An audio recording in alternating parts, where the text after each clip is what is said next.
గడిచినటువంటి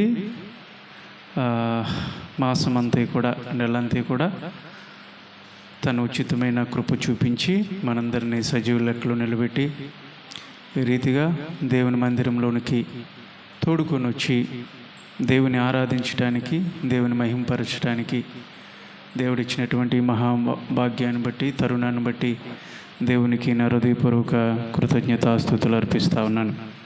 కూడి వచ్చినటువంటి మీ అందరూ కూడా ప్రభు అయిన యేసుక్రీస్తు వారి అత్యున్నతమైనటువంటి నామము, శ్రేష్టమైనటువంటి నామమును బట్టి మీ అందరికీ నా శుభాలను తెలియజేస్తూ ఉన్నాను. గడిచినటువంటి నెల, ఏ నెల? అక్టోబర్ మాసం కదా. అక్టోబర్ మాసంలో చాలా ఒడిదుడుకులు మనం చూసుంటాం.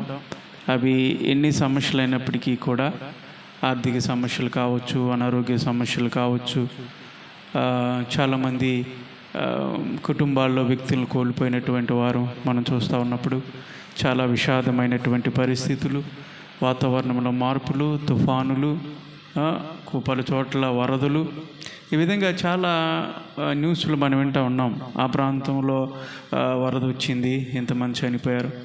అదేవిధంగా మరి బస్సులో, మొన్న ఈ మధ్య బస్సులో ఎంతమంది చనిపోయారు? 20 మంది మరి బస్సు ప్రయాణంలో వారు చనిపోయారు. 20 మంది ఒక రాత్రి కాల సమయంలోనే చనిపోయినట్టుగా. ఈ విధంగా మన చుట్టూ కూడా చాలా ప్రతికూల పరిస్థితులు, చాలా భయంకరమైనటువంటి పరిస్థితులు మన చుట్టూ తాండవిస్తున్న పరిస్థితుల్లో దేవుడు మనల్ని ఇంతగా కాచి కాపాడి, మనం గొప్పవారమా? మనలో ఏమైనా మంచి ఉందా?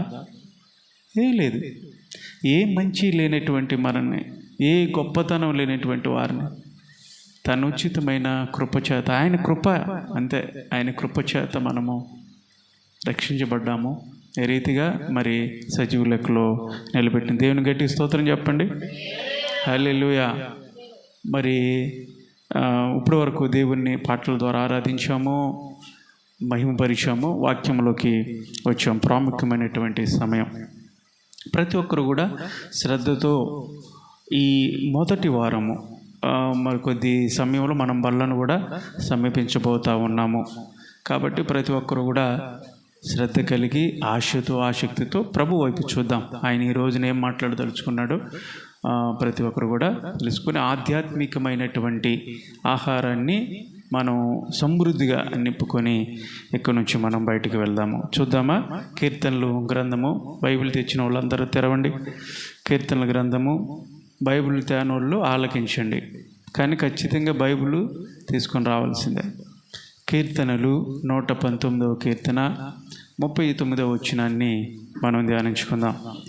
119వ కీర్తన 39వ వచనాన్ని ధ్యానించుకుందాం. చదవండి.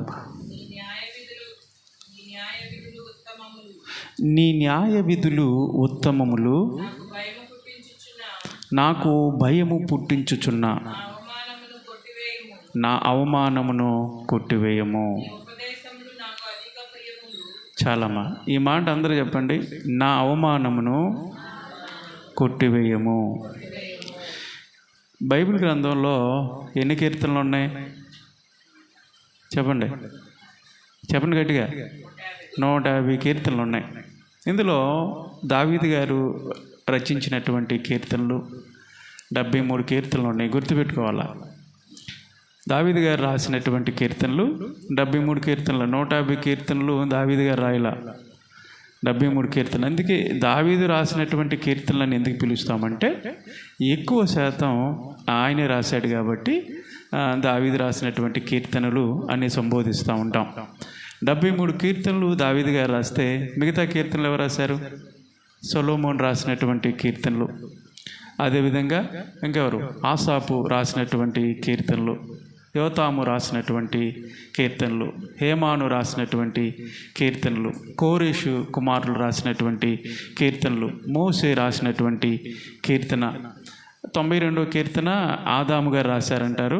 సరే, అది కూడా ఆదాము గారు రాసినటువంటి కీర్తన. ఈ విధంగా చాలామంది భక్తులు కీర్తనలు రాశారు. కీర్తనలు మనం జ్ఞాపకం చేసుకున్నప్పుడల్లా కీర్తనలో మనం 2 విషయాల్ని నేర్చుకుంటాం. ఒకటి ఏంటంటే, దేవుణ్ణి స్తుతించుట, దేవుణ్ణి ఏ విధంగా స్తుతించాలో కీర్తనలు చదవటం వల్ల మనం నేర్చుకుంటాం. ఆయన స్తుతి వర్డ్స్ అన్నీ కూడా మనకి చాలా విషయాలు అందులో ఉంటాయి. రెండవది ఏంటంటే ప్రార్థన. అంటే ఇవన్నీ కూడా కీర్తనలు పాటలే, అన్నీ పాటలే. కీర్తనలు అంటే ఏంటి? పాటలే కదా, పాటలే.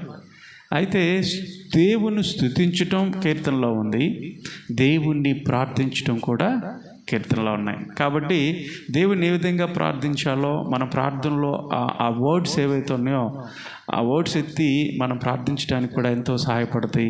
మన ఆధ్యాత్మిక జీవితంలో ప్రభువుకి దగ్గర అవడానికి కీర్తనలు ఎంతగానో దోహదపడతాయి. కాబట్టి ప్రతి ఒక్కరు కూడా ఉదయకాల సమయంలో చక్కగా కీర్తనలు చదువుకుంటే ఆ దినమంతా కూడా చాలా సంతోషంతో నింపబడి ఉంటాము. అయితే ఇక్కడ 119వ కీర్తన వచ్చేపటికే 39వ వచనంలో భక్తుడు చెప్తూ అంటాడు, నాకు భయం పుట్టిస్తున్నటువంటి నా అవమానమును కొట్టివేయి ప్రభువా అని ఒక చక్కటి ప్రార్థన భక్తుడు రాసినట్లుగా చూస్తున్నాం. బైబిల్ గ్రంథంలో చాలా ప్రార్థనలు ఉన్నాయి. ఆ ప్రార్థనలో ఇది ఒక ప్రాముఖ్యమైనటువంటి ప్రార్థనగా మనము చూడవచ్చు. నా అవమానమును కొట్టివేయి ప్రభువా. జాగ్రత్తగా గమనించినట్లయితే మనిషికి అవమానం ఎందుకు వచ్చింది? అవమానం ఎందుకు వచ్చిందంటే పాపము చేయటాన్ని బట్టి మనిషి అవమానాన్ని తెచ్చేసుకున్నాడు. తప్పు చేసినాడు ఎవరైనా తలెత్తుకొని నిలబడగలడా? నిలబడలేడు. తప్పు చేసినప్పుడు కూడా 10 మందిలో తలెత్తుకొని నిలబడతాను చూస్తారే, తలదించు అంటారు. పోలీసు వాళ్ళ దగ్గరికి వెళ్ళినప్పుడు ఎరా తప్పు చేసి తల ఎత్తుకొని ఉంటావట్రా, తలదించి అంటారు. మోకాళ్ళ మీద కూర్చోబెడతారు. కారణం ఏంటంటే మనిషికి ఒక వ్యక్తి చేసినటువంటి ఆ పాపము అతనికి ఏం తెచ్చిపెట్టిందంటే అవమానాన్ని తెచ్చిపెట్టింది. అందుకని భక్తుడు అయా నాకు భయం పుట్టిస్తున్నటువంటి అవమానాన్ని కొట్టివేయి అని దేవునికి ప్రార్థన చేస్తూ ఉన్నాడు. అంటే మన అవమానాన్ని ఎవరు కొట్టేస్తారు? జాగ్రత్తగా గమనించండి. కోర్టుల్లో కొన్ని కేసులు ఉంటాయి కదా, ఎవరైనా తప్పులు చేసినప్పుడు, ఎవరైనా నేరం చేసినప్పుడు కోర్టుల్లో చాలా కేసులు ఉంటాయి. కేసులు పెడతారు కదా, ఆ కేసులన్నీ కూడా కొట్టేస్తే బాగుండు జడ్జి గారు అని చూస్తూ ఉంటారు. కోర్టుల్లో ఉన్నటువంటి ఆ నేరాన్ని జడ్జి గారు కొట్టేస్తే మనకి ఎలా ఉంటుంది? అంటే నేరం చేసినటువంటి వారికి ఎలా ఉంటుంది? విడుదల, సంతోషం ఉంటుంది కదా, మనసులో సంతోషంగా భావిస్తాడు. కొట్టివేస్తే బాగుండు అనే ఆశతో చూస్తూ ఉంటారు. చాలా నేరాలు ఈ రోజున కోర్టుల్లో అలా వెళ్ళిపోతూ ఉన్నాయి, పెండింగ్లో ఉన్నాయి. ఆ నేరాలు చేసినటువంటి వారందరూ కూడా ఆసక్తితో చూస్తూ ఉన్నారు, కొట్టివేస్తే బాగుండు, ఇప్పుడైనా కొట్టివేస్తే బాగుండు అని చెప్పేసి. భౌతిక సంబంధమైనటువంటి నేరాలు మనం చూస్తున్నటువంటి ఈ లోకంలో కోర్టుల్లో జడ్జిలు కొట్టేసినా కొట్టివేయకపోయినా మనకి పెద్దగా అక్కర్లేదు. కానీ పాపం వలన వచ్చినటువంటి అవమానం ఏదైతుందో అది ఎవరు కొట్టేస్తారు అంటే దేవుడు మాత్రమే కొట్టేస్తాడు. దేవుని స్తోత్రం చెప్పండి. ఒక వ్యక్తి దేవుని దగ్గరికి ఎందుకు రావాలి? ప్రభువుని ఎందుకు ఆశ్రయించాలి? ప్రభువే నా ఆధారం అని చెప్పేసి ఎందుకు చెప్పాలంటే క్రీస్తు ప్రభువు దగ్గర మాత్రమే నీ పాపం వలన వచ్చినటువంటి అవమానాన్ని కొట్టివేయబడుతుంది. కాబట్టి అందుకని యేసు ప్రభు దగ్గరికి మనం వస్తూ ఉన్నాం. రోజున మనందరం కూడా దేవుని సన్నిధిలో ఆయన ఆరాధించడానికి కారణం ఏంటంటే నా అవమాన భారాన్ని ప్రభు కొట్టివేస్తాడు, నా పాపాన్ని ఆయన కొట్టివేస్తాడు అని మనము నమ్మాము. కాబట్టి ప్రభు సన్నిధిలోకి వచ్చి మనం ప్రార్థన చేస్తూ ఉన్నాం. అందుకనే ప్రతి ఒక్క మానవుడు చేసినటువంటి పాపం వల్ల వచ్చినటువంటి అవమానాన్ని ప్రభువు మాత్రమే, ఇంకెవరు లేరు, ఈ లోకంలో ఎవరు లేరు, క్రీస్తు ప్రభువు మాత్రమే కొట్టివేయగలడు. కాబట్టి మనం దేవుణ్ణి ఆశ్రయించాము, దేవుని దగ్గరికి వస్తున్నాం, ప్రభువుని అంగీకరించాం. అందుకని ప్రభువుని అంగీకరించాలి, ప్రభు దగ్గరికి రావాలి. ప్రియులారా, జాగ్రత్తగా గమనించినట్లయితే ఒక వ్యక్తి అవమానాన్ని ప్రభువు కొట్టివేస్తాడు అన్నప్పుడు అవమానం మాత్రమే కాదు, దానితో పాటుగా ఇంకేం కొట్టేస్తాడు? బైబిల్ గ్రంథంలో జాగ్రత్తగా ఆలోచిద్దాం. ఒక వ్యక్తి యేసు ప్రభు దగ్గరికి రావటం వల్ల ఆయన ఈ వేటిని కొట్టివేస్తాడు. ఆయన కొట్టివేస్తాడు అని భక్తుడు చక్కటి ప్రార్థన చేసినప్పుడు వేటిని కొట్టివేస్తాడు? మొదటిగా మనం ఇప్పుడు ఆలోచించాం, అవమానాన్ని కొట్టివేస్తాడని మనం ఆలోచన చేసినప్పుడు ఇంకేం కొట్టివేస్తాడు? క్రీస్తు ప్రభు దగ్గరికి వచ్చాం, కూర్చున్నాం, ఈ దినాన క్రీస్తు ప్రభుని ఆరాధిస్తున్నాం, ప్రార్థిస్తున్నాం. అయితే ఆయన కొట్టివేస్తాడు అన్నప్పుడు ఏం కొట్టివేస్తాడు, వేటిని కొట్టివేస్తాడు అని కనుక జాగ్రత్తగా మనం పరిశీలించినట్లయితే ఒక 3 విషయాలని మీ ముందుకు తీసుకొచ్చి నా సందేశాన్ని ముగింపులో తీసుకొస్తా. మొదటిది జెఫన్యా గ్రంథము 3వ అధ్యాయము 15వ వచనంలో అక్కడ ఒక మాట ఉంటుంది. ప్రభు ఏం కొట్టివేస్తాడు ఆయన దగ్గరికి వచ్చినప్పుడు అని ఆలోచన చేస్తే జెఫన్యా గ్రంథము 3వ అధ్యాయము 15వ వచనాన్ని తీయండి. అక్కడ చక్కటి మాట, తాను మీకు విధించిన శిక్షను, ఇదిగో అండర్లైన్ చేసుకోండి, యెహోవా కొట్టివేసి ఉన్నాడు, మీ శత్రువులను ఆయన వెళ్ళగొట్టి ఉన్నాడు. తాను విధించినటువంటి శిక్షను ఏం చేశాడంట ఆయన అంటే ఎవరు? యెహోవా కొట్టివేశాడు. దేవుని గట్టి స్తోత్రం చెప్పండి. ఏం కొట్టేశాడంట? మొదటిగా అంటే మనకు విధించబడినటువంటి శిక్షను కొట్టివేశాడు. మనకి శిక్ష ఎందుకు వచ్చింది? అసలు మానవుడికి శిక్ష ఎందుకు విధించబడింది అంటే మొదటిగా మనం చెప్పినటువంటి మాటే, పాపము వలన మనిషికి ఏమొచ్చేసింది? శిక్ష వచ్చేసింది. మనిషి పాపము చేయటం వల్ల శిక్ష అర్హుడైపోయాడు, శిక్షించబడ్డాడు. ఆ శిక్షను భరించాలి, అతను ఖచ్చితంగా ఆ శిక్షను భరించాల్సిందే. అయితే క్రీస్తు ప్రభు అంట తాను విధించినటువంటి ఆ శిక్షను ఆయన ఏం చేశాడు? కొట్టివేశాడు. ఇప్పుడు క్రీస్తు ప్రభువులో ఎవరైతే ఉంటారో, క్రీస్తు ప్రభుని ఎవరైతే అంగీకరిస్తారో వారికి ఎలాంటి శిక్షా విధి ఉండదని పౌలు గారు చక్కటి మాట చూడండి. రోమిలికి రాసిన పత్రిక 8వ అధ్యాయం 1వ వచనంలో ఉంటుంది చూడండి.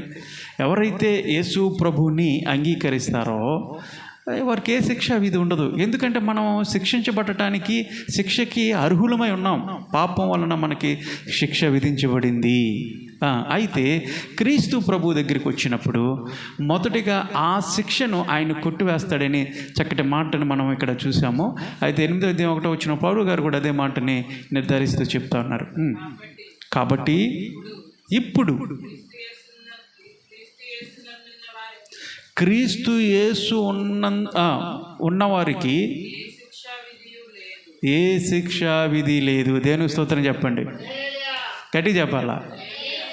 ఇప్పుడు మనం పాపం వలన శిక్షను కొని తెచ్చుకుంటే, శిక్షకు అర్హులమై ఉంటే, ఎవరైతే క్రీస్తు యేసు నందు ఉంటారో వారికి ఏ శిక్షా విధి లేదు ఇప్పుడు అన్నాడు.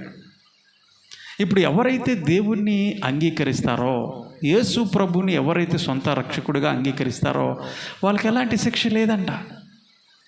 ఒకప్పుడు శిక్షకి అర్హులమైనటువంటి మనము పాపము వలన మనకి నిత్య నరకము సంప్రాప్తమించినప్పుడు ఆ నరకము నుంచి మనం విడిపించటానికి, ఆ శిక్ష నుంచి మనం విడిపించటానికి క్రీస్తు ప్రభు ఈ లోకానికి వచ్చి తన ప్రాణాన్ని పెట్టి ఆ శిక్ష నుంచి మనల్ని విడిపించి ఇక్కడ మాట చక్క శిక్షను కొట్టివేశాడు. తాను విధించినటువంటి శిక్షను యెహోవా కొట్టివేశాను అని ఉంది. అవును కదా. క్రీస్తు ప్రభు దగ్గరికి వచ్చినప్పుడు ఆయన కొట్టివేస్తాడు అంటే మొదటికి ఏం కొట్టేస్తాడు అంటే మన శిక్షను కొట్టివేస్తాడు. ఆయన మన శిక్షను కొట్టేస్తాడు. ఏదైనా తోట దేవుడు చక్కగా ఏర్పాటు చేసి అందులో మొదటి మనుషులు ఎవరైతే ఉన్నారో ఆదాముని అవన్నీ పెట్టారు, అంతేనా. ఏదైనా తోట ఎంత రమ్యమైనదంటే చాలా అందమైనటువంటి తోట. ప్రపంచంలో మీరు కొన్ని ఉద్యానవనాలు చూస్తూ ఉన్నప్పుడు ప్రపంచ ప్రఖ్యాతిగాంచినటువంటి ఉద్యానవనాలు కొన్ని ఉన్నాయి. కొన్ని దేశాల్లో ఏమంటారు అట్లనే వేలాడే ఉద్యానవనాలని, అలా అంటే భూమి కాకుండా గాల్లోని వేలాడదీసినటువంటి ఉద్యానవనాలు ఉన్నాయి. ఒక ప్రాంతంలో నాకైతే అది గుర్తురాట్లేదు కానీ 22 మొక్కలంట, 22,000 మొక్కలంట. ఎన్ని? 22,000 మొక్కలు, ఆకర్షణీయమైనటువంటి అందమైనటువంటి పుష్పాలు, అందమైనటువంటి పువ్వులు ఏవైతే ఉన్నాయో ఆ పుష్పాలన్నిటినీ కూడా వాళ్ళు అక్కడ సమకూర్చి ఒక ఉద్యానవనంగా తయారు చేసి చక్కటి పార్కుని వాళ్ళు తయారు చేసినట్టుగా మనం చూస్తూ ఉన్నాం. 22,000 మొక్కలు, ఫ్లవర్స్ ఏవైతే ఉన్నాయో ఎప్పుడైనా చూసామా? మనం లెక్కెడితే ఎన్ని పువ్వులు లెక్కట్టగలం కదా? మనకు తెలిసిన కొన్ని వరకు చెప్పగలమేమో. 22,000 మొక్కలు ఎవరైనా చెప్పగలరా? ఆ పువ్వుల గురించి ఎవరైనా చెప్పగలరా? దేవుడు సృష్టించినయే ఆ మొక్కలని కూడా. ఈ ప్రపంచంలో ఉన్నాయి, చాలా ఉద్యానవనాలు ఉన్నాయి. మనుషులు చేత సృష్టించబడినటువంటి ఉద్యానవనాలకే అంత మంచి పేరుంటే, దేవుడు చేత సృష్టించబడినటువంటి ఒక వనం ఉంది, అదే ఏదైనా వనం. అది ఇంకెంత రమ్యమైంది కదా? ఎందుకు ఏదైనా వనం అంత రమ్యమైనది, అంత సుందరమైనది, అందమైనది అంటే ఈ దేవుని వలన ఏర్పాటు చేయబడినటువంటిది, దేవుని చేత సృష్టించబడినటువంటి ఆ తోట ఎంత అందంగా ఉంటుంది. అలాంటి తోటలో ఆదాముని పెట్టాడు, అవ్వను పెట్టాడు. నాయనా చక్కగా శుభ్రంగా మీకు కావాల్సినవి కూడా తినండి అని పెడితే ఏమన్నా తాగటానికి ఏమైనా కొద్ది ఉందా? వాళ్ళకి తాగటానికి నీళ్ళు లేవా? మంచి నీళ్ళు ఇచ్చాడు, అక్కడ నదులు ప్రవహిస్తూ ఉన్నాయి. తినటానికి ఏమి లేవా అంటే కావలసినటువంటి ఫ్రూట్స్ ఉన్నాయి, కావలసినటువంటి విశ్రాంతిని ప్రభువు కలగజేశాడు. తనకి ఏది కావాలంటే అది చక్కగా అనుభవించవచ్చు. ఆ తోటలో సంతోషాన్ని ఇచ్చాడు, సమాధానాన్ని ఇచ్చాడు, ఆనందాన్ని ఇచ్చాడు. ముళ్ళు లేవు, తుప్పలు లేవు, ముళ్ళ తుప్పలు లేవు. అంతా కూడా చక్కగా పచ్చికతో దేవుడు సుందరంగా రమ్యముగా ఏర్పాటు చేసినటువంటి ఆ తోటలో ఆదాము ఏం చేశాడు? పాపం చేశాడు. మీరు అభివృద్ధి చెందండి, ఫలించండి, ఈ సృష్టిని పరిపాలించండి అని ప్రభు ఒక గొప్ప అధికారాన్ని మానవుడి చేతిలో పెడితే, మానవుడు ఏం చేశాడు? దేవుడు ఏదైతే చేయొద్దన్నాడో ఆ పనిని చేసి పాపాన్ని కొని తెచ్చుకున్నాడు. ఈ రోజున చాలామంది జీవితాల్లో దేవుడు కావాల్సినటువంటి ఆశీర్వాదాలు ఇస్తున్నాడా అంటే ఇస్తున్నాడు. మనకు కావాల్సినటువంటి అవసరతను తీరుస్తున్నాడా? తీరుస్తున్నాడు. ప్రతి ఒక్క సమస్యలో ప్రభు మనకు తోడే ఉంటున్నాడు. నీకు కావాల్సినటువంటి సమృద్ధిని, కొంతమంది చాలా నిరుత్సాహపడుతూ ఉంటారు, కానీ నీకు కావాల్సినవన్నీ కూడా దేవుడు వసతులను, వనరులను నీకు అన్నీ సమకూర్చి నా కొరకు బ్రతుకు, నా కొరకు నువ్వు ఫలించాలి, అభివృద్ధి చెందాలంటే చాలామంది ఏం చేస్తున్నారు తెలుసా? వాటన్నిటిని కూడా పక్కన పెట్టేసి ఇవేం కాదండి అని లోక సంబంధమైనటువంటి వాటి వైపు ఆకర్షితులై దేవుడు ఏదైతే చెప్పాడో అది చేయకపోగా పాపాన్ని కొని తెచ్చుకున్నాడు. పాపం అంటే ఏంటి తెలుసా? ఆజ్ఞ అతిక్రమమే. అంటే ఏంటి అర్థం? దేవుడు ఏది చెప్పాడో అది చేయకపోవటం మాత్రమే కాదు పాపం, ఏది చేయమన్నాడో అది చేయకపోవటం కూడా పాపమే. మీకు అర్థమైందా? కాబట్టి దేవుడు ఏదైతే చేయొద్దు అన్నాడో దానివల్ల మానవుడు పాపాన్ని కొని తెచ్చుకున్నాడు, చేసి పాపాన్ని కొని తెచ్చుకున్నాడు. ఆ పాపం వల్ల ఒక జీతం వచ్చింది. ఏంటి అదంటే మరణాన్ని తెచ్చుకున్నాడు. పొద్దున్నుంచి సాయంత్రం వరకు కష్టపడుతూ ఉంటారు చాలామంది. పనులకు వెళ్ళి, ఉద్యోగాలకు వెళ్ళి, చేతి పనులే కానివ్వండి, చాలామంది కష్టపడుతూ ఉంటారు. ఒక రోజల్లా కష్టపడితే ఏమొస్తుంది? మనకి జీతం ఇస్తారు. అది 400 కానివ్వండి, మగవాళ్ళకైతే 800 అనుకుంటా ఇప్పుడు కదా. అంటే పురుషులకి ఒక జీతం, స్త్రీలకు ఒక జీతం ఇస్తూ ఉన్నారు. ఆ జీతాన్ని మనం పొందుకుంటున్నాం, ఊరికి ఎవరు కదా. మనం చేస్తున్నటువంటి పనికి ఫలితం ఏంటంటే మనకి జీతం వస్తూ ఉంది. అయితే మానవుడు కూడా పాపం వలన వచ్చినటువంటి ఒక జీతము ఉంది, అదే మరణము. మరణం అంటే ఏంటి తెలుసా? దేవునికి మనిషికి ఉన్నటువంటి కనెక్షన్ ఏదైతే ఉందో అది తెగిపోయింది. దేవునికి మనిషికి ఉన్నటువంటి సంబంధాన్ని తెంచేసుకున్నాడు. మరణం అంటే సపరేట్ అని అర్థం, సపరేషన్ అని అర్థం. సపరేట్ చేయబడ్డాం. దేవునితో కలిసి ఉండాల్సినటువంటి మనం, దేవునితో నిరంతరము సత్సంబంధం కలిసి దేవునితో మాట్లాడాల్సినటువంటి మనం, దేవునితో నడవాల్సినటువంటి మనం ఏం చేసాం తెలుసా? మనం చేసినటువంటి పాపము, అతిక్రమము, దోషం ఏదైతే ఉందో అవన్నీ దేవుని నుంచి మనిషిని ఎడం చేసేసాయి. కనెక్షన్ తెగిపోయింది, సంబంధాలు కోల్పోయాం, కమ్యూనికేషన్ లేదు. దేవునికి మనకి కమ్యూనికేషన్ లేకుండా పోయింది. చాలామంది అంటారు, ఆ పండు దినమున ఆదాము దేవుడు చెప్పాడు కదా, ఆదామా ఇదిగో ఆ పండు ఏదైతే ఉన్నావో అది తినొద్దు, ఆ పండు దినమున నువ్వు నిశ్చయముగా చచ్చెదవు. ఆ రోజే చచ్చిపోతా ఉన్నప్పుడు మరి పండు తిన్నప్పుడు ఆదాం ఎందుకు చచ్చిపోవాలా? ఇంకా ఆదాం ఎన్ని సంవత్సరాలు బతికాడు తెలుసా మీకు? ఎన్ని సంవత్సరాలు బతికాడు తెలుసా? ఎవరైనా చెప్పగలరా? కూర్చున్న వాళ్ళు 930 సంవత్సరాలు బ్రతికాడు. ఎన్ని? మీరు గుర్తుపెట్టుకోలేవు మాటలన్నీ కూడా. ఆదాము 930 సంవత్సరాలు బ్రతికాడు. ఆ రోజుల్లో చాలామంది 900 పైన బ్రతికినటువంటి వాళ్ళు ఉన్నారు. 969 సంవత్సరాలు మెదుషల అన్నటువంటి వ్యక్తి బ్రతికాడు. ఆ విధంగా 9 సంవత్సరాలకి పైగానే బ్రతికారు వాళ్ళందరూ కూడా. అందులో ఆదాము కూడా 930 సంవత్సరాలు బ్రతికాడు. పండు తిన్నప్పుడు చస్తావని దేవుడు చెప్పాడంటే దేవుని మాట అబద్ధమైందా? ఎందుకు 930 సంవత్సరాలు బ్రతికాడు తిన్న తర్వాత కూడా అని అంటే, మీరు జాగ్రత్తగా గమనించండి. ఆదాము తిన్నప్పుడే చచ్చిపోయాడు. ఎందులో తెలుసా? ఆత్మీయతలో చచ్చిపోయాడు, ఆత్మలో చచ్చిపోయాడు. దేవునికి ఆయనకి ఎప్పుడైతే కనెక్షన్ తెగిపోయిందో అప్పుడు చచ్చిన వాడితో సమానం అయిపోయాడు. ఇంకా శరీరమే ఉంది కానీ ఆత్మ చచ్చిపోయింది, అప్పుడే చచ్చిపోయింది. మహిమను కోల్పోయాం మనందరం కూడా. అక్కడి నుంచే ఒక మొక్కని తీసి, పచ్చగా ఉన్నటువంటి ఒక మొక్క ఉందండి, ఆ మొక్కని తీసాం, భూమిలోని తీసి బయట వేసాం. ఎన్ని రోజులు అంటే వాస్తవంగా పీకేసేసాం. ఇప్పుడు పీకేసిన చెట్టు చచ్చిపోయిందా బతికుందా చెప్పండి ఆశీర్వాదం గారు? చూడటానికి అది ఎన్ని రోజులు పచ్చగా ఉంటుందా?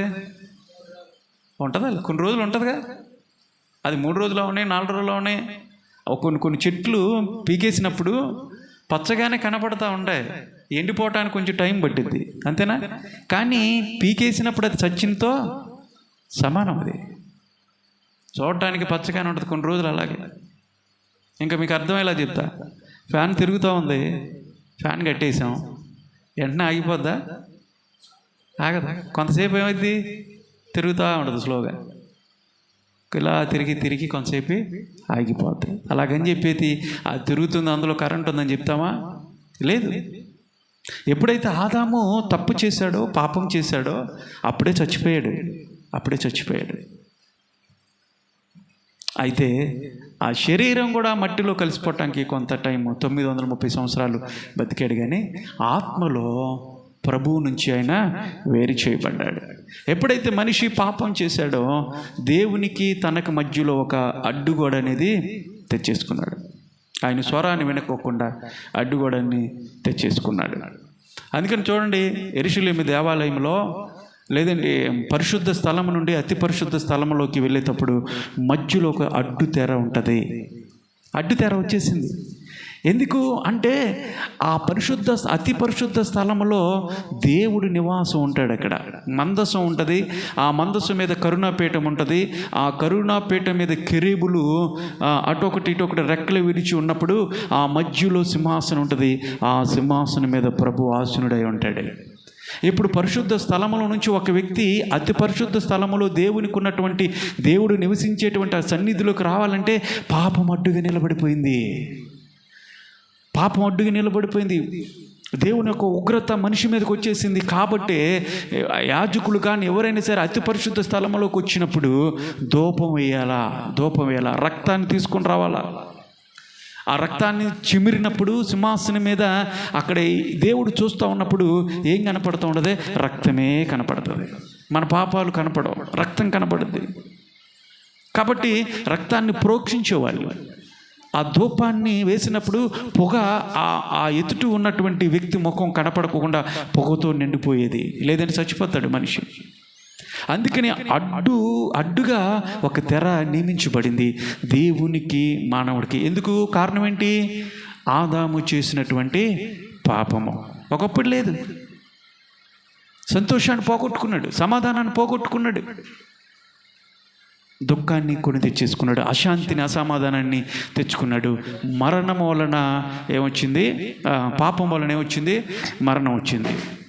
ఇప్పుడు ప్రేమ కలిగినటువంటి దేవుడు ఏం చేశాడు తెలుసా? తన కుమారుడైన యేసుక్రీస్తుని మన కొరకు బలిగా ఆదిలోనూ నియమించాడు. మెస్సయ్య కొరకు, మెస్సయ్య ఈ లోకానికి రావాలి, ఆయన మన కొరకు బలి అవ్వాలి అన్నటువంటి వాటినన్నిటిని కూడా పూర్వీకులు ప్రవక్తల చేత ప్రవచించబడి, ఎందుకు మన పాపంలో శిక్షించబడతా ఉన్నాం, శిక్షణ తెచ్చుకున్నాం, మరణాన్ని తెచ్చుకున్నాం. అలా వెళ్ళటం మనిషి ఆ విధంగా వెళ్ళటం దేవునికి ఇష్టం లేదు. కాబట్టి తిరిగి మనిషిని ప్రేమించినటువంటి దేవాతి దేవుడు మన కొరకు ఒక ప్రణాళికను నియమించాడు. క్రీస్తు ప్రభుని మన కొరకు నియమించి దానికి కావాల్సినటువంటి వాటినన్నింటిని కూడా ఆయన సమకూర్చి కాలము సంపూర్ణమైనప్పుడు యేసు ప్రభుల వారు ఈ భూమి మీదకి అడుగుపెట్టి మనందరి కోసం ఆయన బలైపోయి గొప్ప త్యాగాన్ని చేసి మనం భరించాల్సినటువంటి శిక్షను ఆయన మీద వేసుకొని మన శిక్షను ఆయన ఏం చేశాడు? కొట్టివేశాడు. దేవుని స్తోత్రం చెప్పండి. హల్లెలూయా. యేసు ప్రభు దగ్గరికి ఎందుకు రావాలి అంటే మొట్టమొదటిగా మనం గమనించాల్సింది ఏంటంటే మన శిక్షను ఆయన కొట్టివేశాడు కాబట్టి, ఆయన కొట్టివేస్తాడు కాబట్టి మనం క్రీస్తు ప్రభు దగ్గరికి రావాలా. మొదటిగా ఆయన చేసేది ఏంటి తెలుసా? శిక్షను కొట్టివేస్తాడు. ఎవరు కూడా ఈ రోజున చాలామంది రక్షించబడటానికి, రక్షణ కోసం చాలామంది ప్రయాసపడుతూ ఉంటారు. ధర్మకాండలు చేస్తూ ఉంటారు, కర్మకాండలు చేస్తూ ఉంటారు, ఇంకా పూజా వ్రతాలు, తపజపస్సులు, యజ్ఞయాగాదులు చాలామంది చేస్తూ ఉంటారు. కారణం ఏంటంటే వీటి వల్ల మా పాపము పోద్ది, మాకు రక్షణ వస్తుందని. లేదు. మరి ఎలా వస్తుంది రక్షణ అంటే? క్రీస్తు ప్రభుని యొక్క త్యాగాన్ని ఎవరైతే నమ్ముతారో, ఒక వ్యక్తి నమ్మటం వలన విశ్వాసము ద్వారా కృపచేత మనందరం కూడా రక్షించబడ్డాం. ఆయన కృపచేతనే మనము రక్షించబడ్డాం. నువ్వేదో పెద్ద పెద్ద క్రియలు చేయటం వల్ల మనకు రక్షణ రాలేదు, కానీ గొప్ప గొప్ప పుణ్యక్షేత్రాలు తిరగటం వల్ల, పుణ్యకార్యాలు చేయటం వల్ల నీకు రక్షణ అనేది రాదు. కానీ క్రీస్తు ప్రభువు వచ్చాడు మన కొరకు, ఆయన చనిపోయి ఆయన విలువైనటువంటి రక్తాన్ని ఆయన మన కొరకు చిందించాడు అని ఎవరైతే నమ్ముతారో, నమ్మటం విశ్వాసం. నమ్మకం వేరు, విశ్వాసం వేరు. తెలుసా? నమ్మకం వేరు, విశ్వాసం వేరు. విశ్వాసం అంటే ఏంటి? నమ్మటం. వేటిని నమ్మాలి? నమ్మవలసిన వాటిని నమ్మాలి. ఈ రోజున నమ్మవలసిన వాటిని నమ్మట్లేదు, కానీ నమ్మలేనటువంటి వాటిని మానవుడు నమ్ముతూ ఉన్నాడు. దేని పడితే అది నమ్మితే అది విశ్వాసం కాదు. యేసు ప్రభుని నమ్మాలా, ఆయన కొరకు చనిపోయాడు అన్నది అది విశ్వాసము.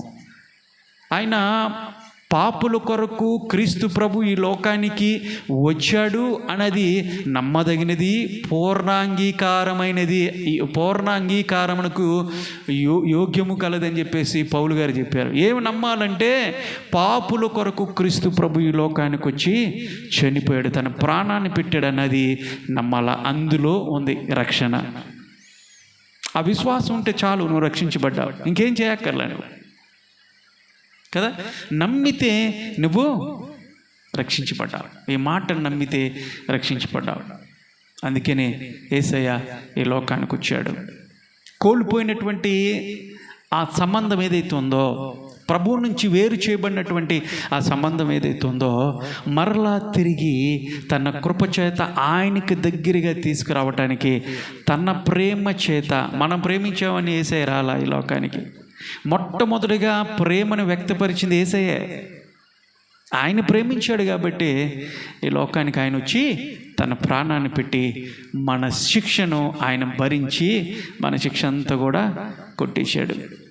ఇంత గొప్ప కార్యం చేసినటువంటి యేసయ్యని మనం స్తుతించాలా లేదా? స్తుతించాలి. దేవుని సన్నిధిలోకి వచ్చినప్పుడు ఆయన్ని స్తుతించేవారుగా ఉండాలి. ప్రభువా, నా కొరకు నువ్వు చనిపోయావు, నీ త్యాగాన్ని నేను నమ్ముతున్నాను ప్రభువా, విశ్వసిస్తున్నాను ప్రభువా అని మనము పూర్ణ మనసుతో దేవుణ్ణి ఎప్పుడైతే అంగీకరిస్తామో మన శిక్షను ఆయన కొట్టివేస్తాడు. అదే చెప్పాడు భక్తుడు, చెప్తూ ఆ మాటనే చెప్తూ అంటాడు ఆ ప్రార్థనలో, అయ్యా నా అవమానాన్ని నువ్వు కొట్టివేయ్యా. నువ్వు అవమానాన్ని కొట్టివేసేవాడు కాబట్టి నా అవమానాన్ని కొట్టేయంటే ఏం కొట్టివేస్తాడు ప్రభు దగ్గరికి వస్తే? మొట్టమొదటిగా మనం ఇప్పుడు ఆలోచించాము, మన శిక్షను ఆయన కొట్టివేస్తాడు. మరి ఎందుకు రెండోది కూడా చూద్దాం. యెషయా గ్రంథము ప్రభు ఏం కొట్టివేస్తాడో రెండో మాటను కూడా చూద్దాం. యెషయా గ్రంథము 14వ అధ్యాయము 4వ వచనాన్ని. యెషయా గ్రంథము 14వ అధ్యాయము 4వ వచనాన్ని. నీ బాధను నీ ప్రయాసమును నీ చేత చేయింపబడిన కఠిన దాస్యత్వమును అండర్లైన్ చేసుకోండి, కొట్టివేసి యెహోవా నిన్ను విశ్రమింపచేయు దినమున నీవు బబులోను రాజును గూర్చి నువ్వు అపహాస గీతం ఎత్తి నువ్వు ఇలాగ పాడతావని భక్తుడు చెప్తాడు. దేని స్తోత్రం చెప్పండి. నీ బాధను నీ ప్రయాస ఏదైతే ఉందో నీ కఠిన దాస్యత్వమును ఆయన ఏం చేస్తున్నాడంట? కొట్టివేస్తున్నాడు. దేవుని స్తోత్రం చెప్పండి. నీ కఠిన దాస్యత్వము ఏదైతే ఉందో దాన్ని ప్రభు కొట్టివేస్తాడంట. కఠిన దాసత్వము చూడండి. కఠిన దాసత్వం అంటే ఏంటి? కఠినం అంటే ఏంటి? వీడికి మనసే లేదురా అంటారు చూడండి కొందరు. కఠినుడురా, ఇంత జాలి, దయ, ప్రేమ, అసలు నీతే లేదు వీడు, ఏందిరా వీడు అంటూ ఉంటాం. కుటుంబాల్లో కొంతమంది వ్యక్తులు అలాగే ఉంటారు. కొంతమంది భర్తలు భార్యల ఎడల పిల్లల ఎడల అలాగే ప్రవర్తిస్తూ ఉంటారు. కఠినంగా వాళ్ళ బాధను పట్టించుకోరు, వాళ్ళ సమస్యలను పట్టించుకోరు, వాళ్ళ అవసరతను తీర్చరు. నీ బాధ ఏది నువ్వు పడు, నాకు అక్కర్లా అని కఠినంగా ప్రవర్తించేటువంటి భర్తలు ఉన్నారు. భార్యలు కూడా కొంతమంది అలాగే ఉన్నారు. సమస్యను అంటే భర్త పడుతున్నటువంటి సమస్యను కూడా పట్టించుకోకుండా, పిల్లల జీవితాలను పట్టించుకోకుండా లేరంటారా? ఉన్నారు చాలామంది కఠినీలు. ఒక వ్యక్తి బాధపడుతుంటే పట్టించుకునేటువంటి వారిని కఠినం అని చెప్పేసి అంటారు. కఠినం కలిగినటువంటి సమాజం మనం చూస్తూ ఉంటాం. అలాగ రోడ్డు మీద కొట్టుకుంటున్నా, ఏదైనా చిన్న యాక్సిడెంట్ అయ్యో లేదంటే ఒక ప్రమాదంలో చిక్కుపోయినప్పుడు ఆ వ్యక్తిని కాపాడుకోకుండా దాటిపోయేలో ఏమంటారు? కఠినం, మనసు కఠినం. కఠిన దాసత్వం అంటే ఏంటి తెలుసా? ఇజ్రాయెల్ ప్రజలు ఐగుప్తులో కఠిన బానిసత్వంలో ఉండిపోయారు. మొదట్లో ఫరో ఏం చేశాడు తెలుసా? లైట్గానే మేము మీకు కావాల్సినటువంటి వనరులను ఇస్తాం, గడ్డిని ఇస్తాం, మట్టిని ఇస్తాం, నీళ్ళని ఇస్తాం, మాకు కావాల్సినటువంటి పని ఏంటంటే ఇటుకలను తయారు చేయండి మీరు అని ఇశ్రాయేలు ప్రజల మీద భారం మోపటానికి ఫరో ఒక ప్రణాళిక వేసి వాళ్ళని బానిసత్వంలోకి నెట్టేశాడు. అంటే బానిసత్వంలోకి వాళ్ళని పురుగొల్పినప్పుడు అలాంటి బానిసత్వంలో నుంచి వారు దేవుని వైపు తిరిగి ప్రార్థించినప్పుడు దేవుడు వాళ్ళు ప్రార్థన ఆలకించి అహరోనుని మోషేని పంపించినప్పుడు వాళ్ళు ఫరో దగ్గరికి వెళ్ళారు. ఇదిగో ఫరో, మేము మా దేవుడిని సేవించడానికి మేము మా ప్రజలను తీసుకెళ్తానికి వచ్చాం అని చెప్పేసి అన్నప్పుడు అతను పంపించలా. ఏం చేశారు తెలిసి సార్? కఠినం చేసుకున్నాడంట హృదయాన్ని. ఇంకా కఠినమైనటువంటి భారాన్ని ఇశ్రాయేల్ ప్రజల మీద మోపాడు. అప్పటి వరకు ఇచ్చినటువంటి వనరులు, వసతులు ఏవైతే ఉన్నాయో, ఆ రిసోర్సెస్ ఏవైతే ఉన్నాయో అవన్నీ ఏమన్నాడు? గడ్డి మీరే తెచ్చుకోవాలా, మట్టి మీరే తెచ్చుకోవాలా, ఆ ఇటుకకు కావాల్సినటువంటి ఏవేవైతే కావాలో వాటన్నిటిని మేము ఇవ్వను, వాటినన్నిటినీ మీరే తెచ్చుకోవాలి. ఎక్కడి నుండి తెచ్చుకుంటారు తెచ్చుకొని రోజుకి ఎన్ని ఇటుకలు అయితే మేము మీ పైన కేటాయించామో ఆ పని చేయాల్సిందే, ఆ లెక్క మీరు మాకు అప్పచెప్పాల్సిందే అని చెప్పేసి ఒక కఠినమైనటువంటి నిర్ణయం తీసుకొని కఠినమైనటువంటి దాస్యత్వంలోకి ఇశ్రాయేల్ ప్రజల్ని తీసుకెళ్ళిపోయారు, ఓర్చుకెళ్ళిపోయారు. భయంకరమైనటువంటి బానిసత్వంలో వాళ్ళు మ్రగ్గారు. అలాంటి పరిస్థితుల్లో దేవుడు తనిచ్చినటువంటి వాగ్దానాన్ని నిలబెట్టుకోవటానికి ఆ బానిసత్వం నుంచి ఇశ్రాయేల్ ప్రజల్ని విడిపించినట్టుగా మనం చూస్తూ ఉన్నాం. కఠిన బానిసత్వం ఇక్కడ చెప్తా ఉన్నాడు. బబులోను దేశంలోకి చెరపట్టబడినటువంటి ఇశ్రాయేల్ ప్రజలు వాళ్ళు అక్కడ కూడా కఠిన దాసత్వంలో మగ్గుతూ ఉన్నప్పుడు, వాళ్ళు భయంకరమైనటువంటి పరిస్థితుల్లో చిత్రహింసలు చేయబడుతూ ఉన్నప్పుడు దేవుడిచ్చినటువంటి చక్కటి వాగ్దానం ఏంటి తెలుసా? ఒక్క రోజున నేను చెప్పినటువంటి వాగ్దానాన్ని నేను నెరవేరుస్తాను, ఒక 70 సంవత్సరాల తర్వాత మీరు ఏ చెరలైతే వెళ్ళారో, ఏ ఇబ్బందులు అయితే పడుతూ ఉన్నారో, ఏ కఠిన దాసత్వంలో మీరు కూరుకుపోయారో, మరలా తిరిగి మిమ్మల్ని అక్కడి నుండి తీసుకొని వస్తాను. ఒక మంచి పాలు తేనెలో ప్రవహించేటువంటి దేశాన్ని మీకు ఇస్తాను. నా వాగ్దానాలని, నా ప్రణాళికలను, నా ఉద్దేశాలని మీ పట్ల నేను నెరవేరుస్తానని ప్రభువు అక్కడ చెప్పినప్పుడు, ఆ ముందు మనం చదువుకున్నటువంటి ఆ మాటలో, ఎప్పుడైతే ఆ బానిసత్వం నుంచి మీరు విడిపించబడతారో, ఆ బబులోను యొక్క బానిసత్వం నుంచి మీరు బయటకు వస్తారో, ఆ దినాన మీరు బబులోను రాజును చూసి ఒక కీర్తన, మీరు ఒక గీతాన్ని పాడతారు. అవహేళన అక్కడ ఏముంది? కాదు, ఆ పైన ఒక గీతము వాళ్ళు పాడతారు.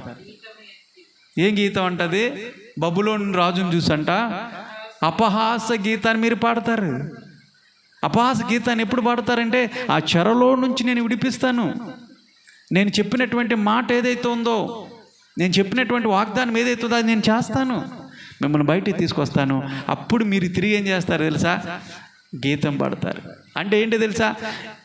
ఈ లోకంలో ఎవరైతే డిప్రెషన్లో ఉండిపోతూ ఉన్నారో, ఎవరైతే మిమ్మల్ని తొక్కాలని చూస్తున్నారో, ఎవరైతే మిమ్మల్ని క్రిందకి దిగజార్చాలని చూస్తూ ఉంటారు కదా. మన చుట్టూ ఉన్నటువంటి వాళ్ళే, మన మిత్రులే, మన స్నేహితులే, మన బంధువులే, ఇరుగు పొరుగు వాళ్ళే చాలామంది ఏం చేస్తారంటే, మనం బాగుంటే వారలేనటువంటి ఒక వ్యక్తి బాగుంటే వారలేనటువంటి పరిస్థితుల్లో వీడు ఎప్పుడు నాశనం అయిపోతాడా, వీడిని ఎప్పుడు కిందకి నెట్టేయాలని చెప్పేసి దిగజార్చాలని అప్రెషన్లోకి కిందకి నెట్టేస్తా, తొక్కేస్తా, ఆ కఠినమైనటువంటి పరిస్థితుల్లోకి తీసుకుని వెళ్తూ ఉంటుంటే, ప్రభువు మీకు ఇస్తున్నటువంటి చక్కటి వాగ్దానం ఏంటి తెలుసా? ఒక రోజున వాటన్నిటిలో నుంచి మిమ్మల్ని విడిపిస్తాను. మీరు ఎవరైతే మిమ్మల్ని చూసి హేళన చేశారో, ఎవరైతే మిమ్మల్ని కిందకి దిగజార్చాలని చూశారో, ఎవరైతే మిమ్మల్ని పాడు చేయాలని చూశారో, ఎవరైతే మీరు బాధల్లో ఉన్నప్పుడు వాళ్ళు చక్కగా నవ్వుకుంటూ తిరిగారో, సంబరాలు చేసుకుంటారో, వాళ్ళని మీరేం చేస్తారు తెలుసు? అప్పుడు వాళ్ళ పట్ల మీరు హేళనమైనటువంటి గీతము మీరు వాడతారంట. వాళ్ళని తిరిగి దేవుడు ఇచ్చినటువంటి వాగ్దానం ఒక చక్కటి గీతం ఆ కింద ఉంటుంది, మీరు తర్వాత చదువుకోండి. ఆ గీతాన్ని పాడతారు. మీకు సంతోషాన్ని ఇస్తాను, మీరు పోగొట్టుకున్నటువంటి సంతోషాన్ని తిరిగి ఇస్తాను, నెమ్మది మీకు ఇస్తాను, గొప్ప ఆదరణ మీకు కలుగజేస్తానని చెప్పేసి ప్రభు చెప్తా ఉన్నాడు. పిల్లలు గమనించండి, ఇక్కడ ఏంటంటే శ్రమలు అనేవి ప్రతి ఒక్కరికి వస్తాయి.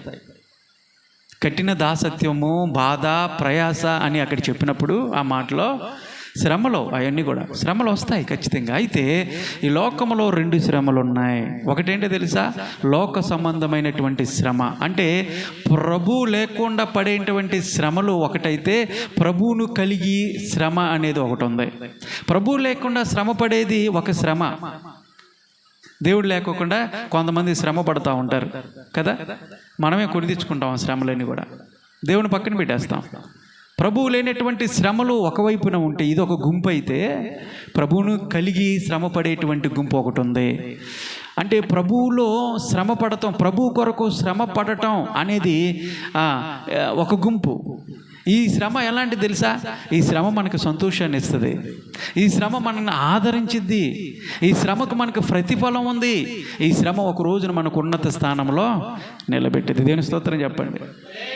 ఒక ఉన్నతమైనటువంటి స్థానంలో నేను నిలబెట్టేటువంటి శ్రమ, నువ్వెప్పుడైతే ప్రభువు కొరకు శ్రమ పడతావో ఆ శ్రమ మంచిదే, ఉత్తమమే, మనకి ఉన్నత స్థితిలోకి మనకి తీసుకొస్తుంది. అపవాదిగాడు ఏం చేస్తాడు తెలుసా?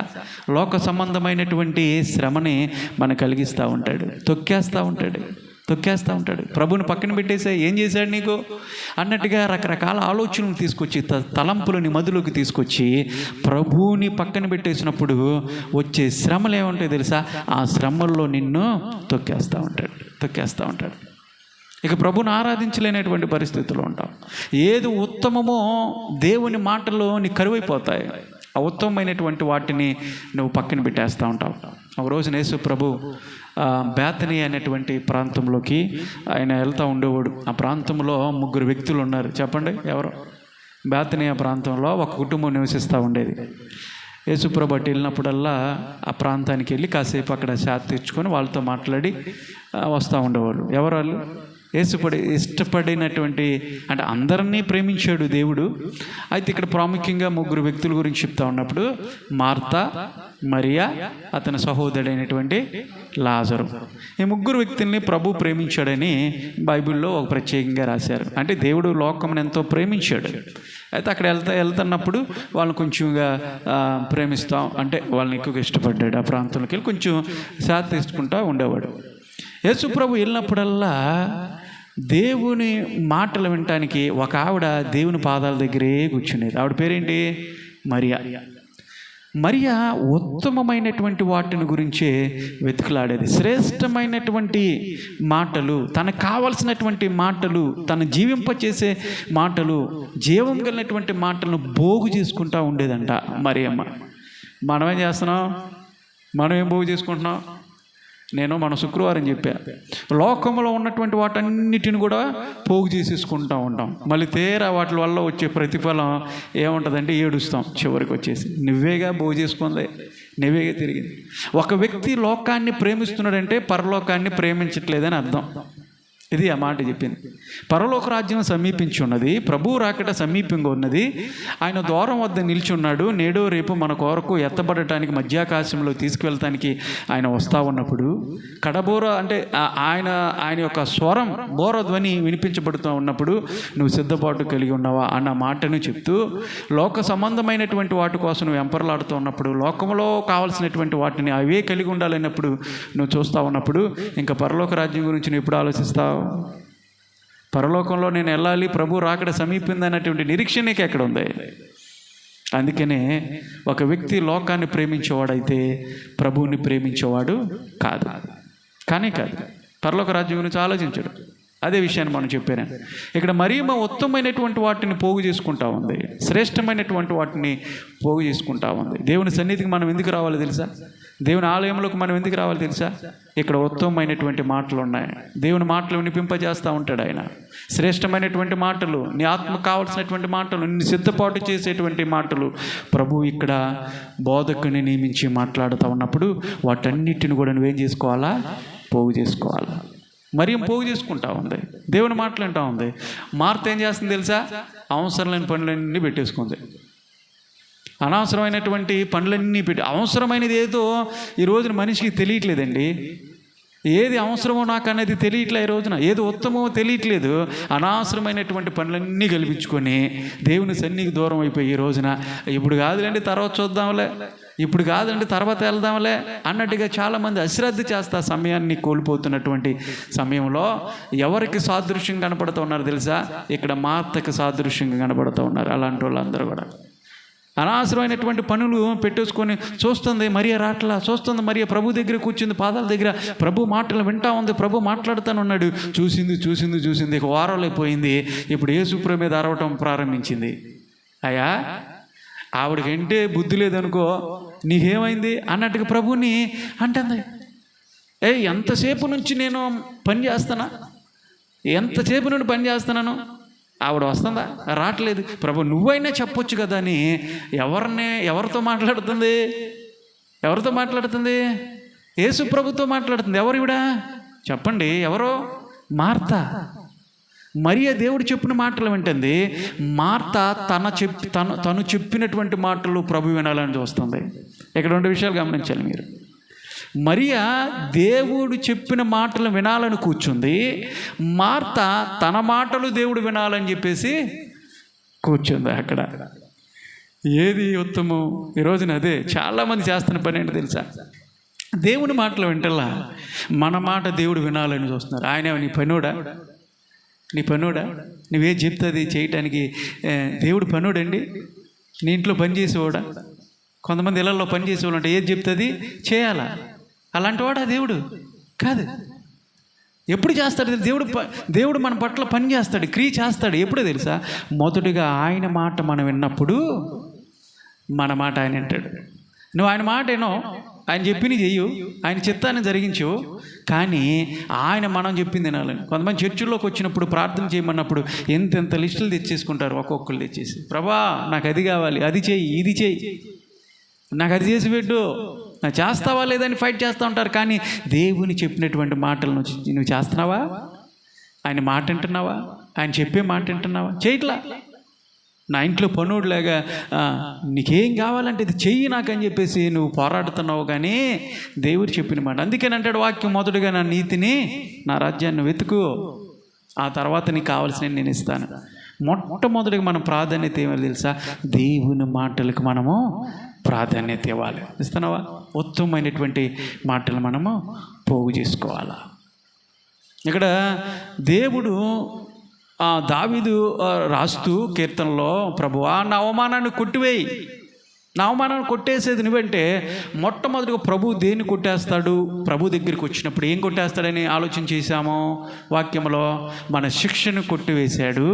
రెండోది ఏం కొట్టేశాడా అంటే, మన యొక్క కఠిన దాసత్వమును ఆయన కొట్టివేశాడు. ఒకవేళ నువ్వు మనుషుల చేతిలో ఒకవేళ ఇబ్బంది పడుతూ ఉన్నావేమో, నా అన్నటువంటి వాళ్ళే నిన్ను తొక్కేస్తూ ఉన్నారేమో, ఇబ్బంది పడుతూ ఉన్నారు, బాధకు గురి చేస్తూ ఉన్నారేమో, విపరీతమైనటువంటి దూషణ మాటలతో నీ హృదయాన్ని కలుషితం చేస్తూ నిరుత్సాహంలో పడిపోయి నిస్సహాయితలో ఉండిపోయావేమో, ప్రభు చక్కటి వాగ్దానం ఇస్తూ ఉన్నాడు.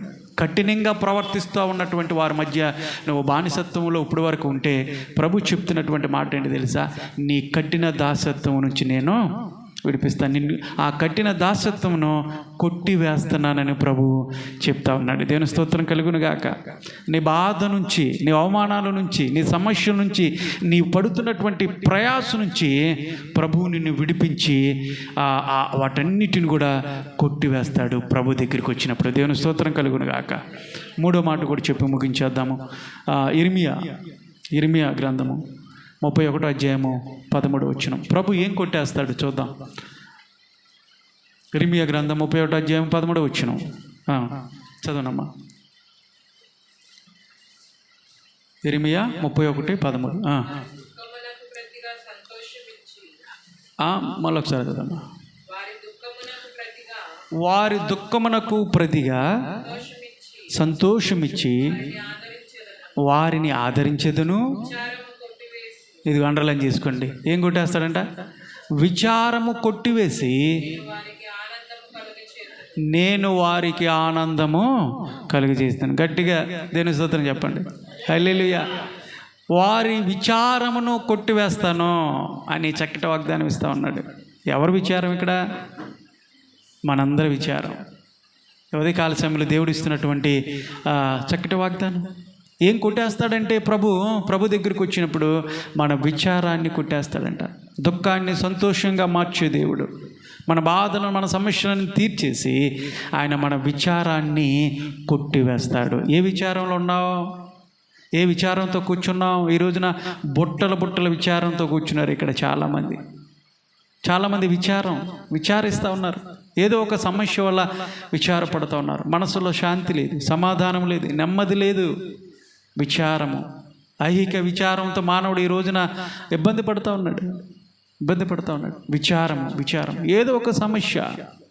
ఆ సమస్య మానవుడిలో ఉన్నటువంటి సంతోషాన్ని దూరపరుస్తుంది. మొఖాల్లో సంతోషం ఉంటుందిలా ఈ రోజున. మనుషులు కనపడుతూ ఉన్నారు కానీ మొఖాలన్నీ ఎలా కనపడుతున్నాయి? డల్లగా ఉన్నాయి. విచారంతో కనపడుతున్నారు. నీ మనసులో ఏది ఉందో అది నీ ముఖంలో కనపడిద్ది. నీ హృదయంలో, నీ మనసులో దేని గురించి అయితే నువ్వు కలవరపడుతున్నావో, దేని గురించి అయితే నువ్వు ఆందోళన చెందుతున్నావో అది నీ ముఖంలో కనపడిద్దంట విచారం. ఆ విచారాన్ని ప్రభు ఏం చేస్తాడంట? కొట్టివేస్తాడు. దేవుని నమ్మినటువంటి వారు దేవుని స్తోత్రం చెప్పండి. హల్లెలూయా. విచారం ఎవరిని కదిపినా కానీ విచారం, ఏదో ఒక సమస్య, విచారపడుతూ ఉన్నారు. మా కుటుంబ జీవితాల్లో మరి గడిచినటువంటి కొన్ని సంవత్సరాలు, ఇప్పటికీ దాదాపుగా 8-9 సంవత్సరాలు గడుస్తూ ఉన్నాయి. మా అమ్మగారు ఇక్కడే కూర్చున్నారు.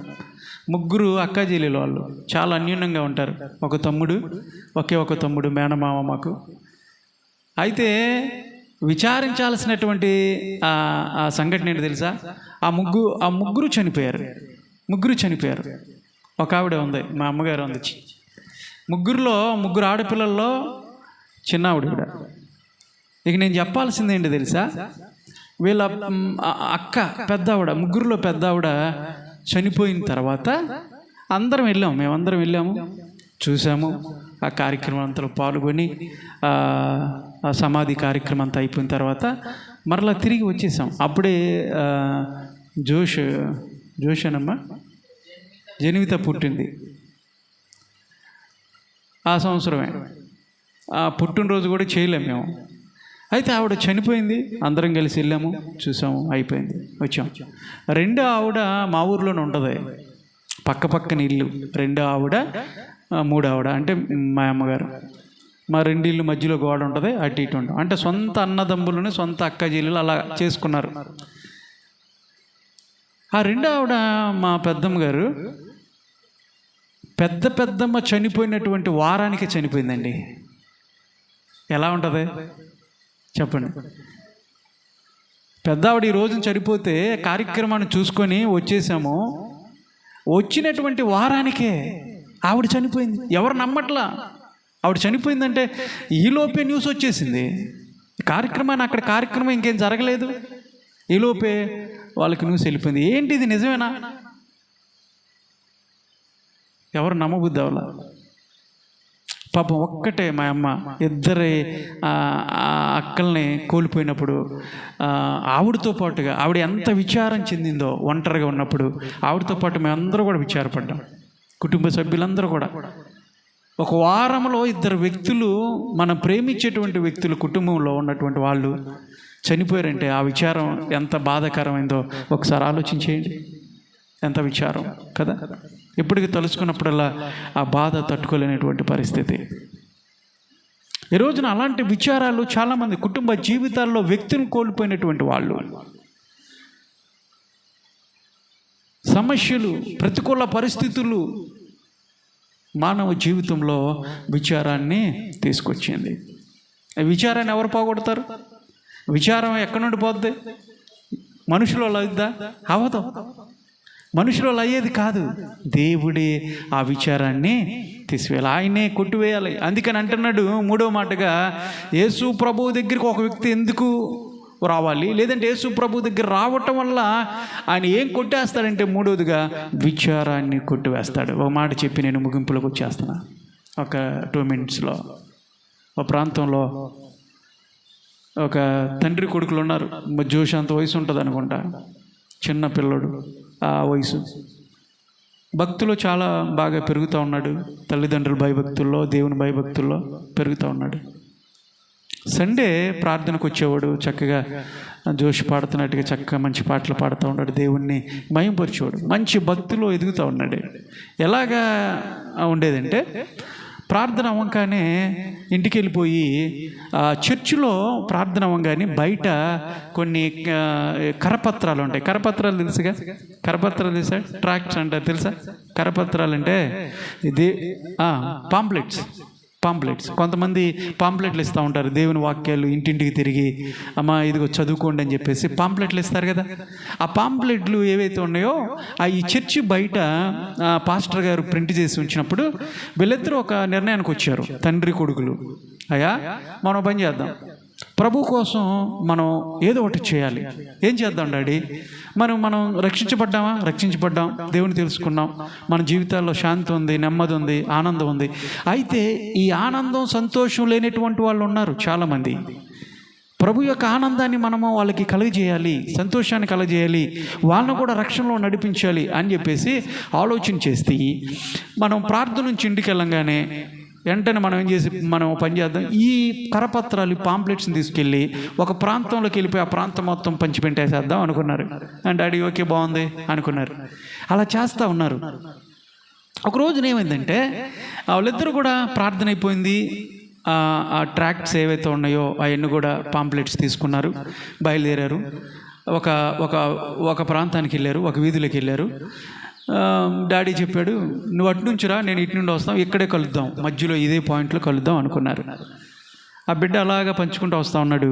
తండ్రి కూడా ఇలా పంచుకుంటా ఇంటింటికి వెళ్ళి ఆ పాంప్లెట్ ఇచ్చుకుంటా వస్తూ ఉన్నారు. అన్నీ అయిపోయినాయి. కొంచెం మబ్బుగా ఉంది, వీళ్ళ దగ్గర కారు ఉంది.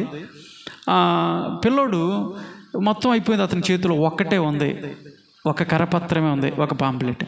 డాడీ అన్నాడు, కొంచెం వర్షం పడేటట్టు ఉంది నాన్న, ఇంకా అవ్వలేదు నీ అంటే, ఒకటి ఉంది డాడీ, అది కూడా ఇచ్చేసేస్తా అంటే, తర్వాత చూద్దాంలో వచ్చేసే అని చెప్పేసి అంటే, నువ్వు కారులో కూర్చో, లేదు ఈ కరపత్రిక కూడా నేను ఇచ్చొస్తా, ఎవరికో ఒకరు ఇచ్చి వస్తాను, అక్కడే కూర్చో అని చెప్పేసి ఆ బిడ్డ ఏం చేశాడంటే బయలుదేరి వెళ్ళి ఒక ఇంటి దగ్గరికి వెళ్ళి డోర్ నాక్ చేశాడు.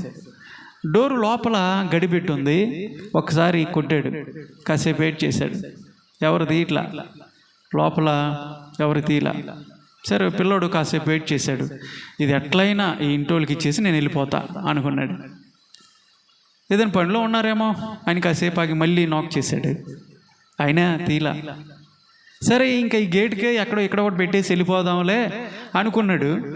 మళ్ళీ కాసేపటికి ఇంకొక ప్రయత్నం చేద్దాం, మూడో ప్రయత్నం, అప్పుడు కూడా తీపోతే ఇక్కడే పెట్టేసి వెళ్ళిపోతాలే అనుకొని మూడోసారి కూడా కొంచెం గ్యాప్ ఇచ్చి డోర్ని నాక్ చేశాడు. ఆఖరిగా డోరు ఆఖరికి లోపల నుంచి గడి తీసి ఒక వృద్ధాప్యంలో ఉన్నటువంటి ఒక ఆవిడ, ఒక స్త్రీ బయటకు వచ్చింది. ఏంటి ఆయన అందే.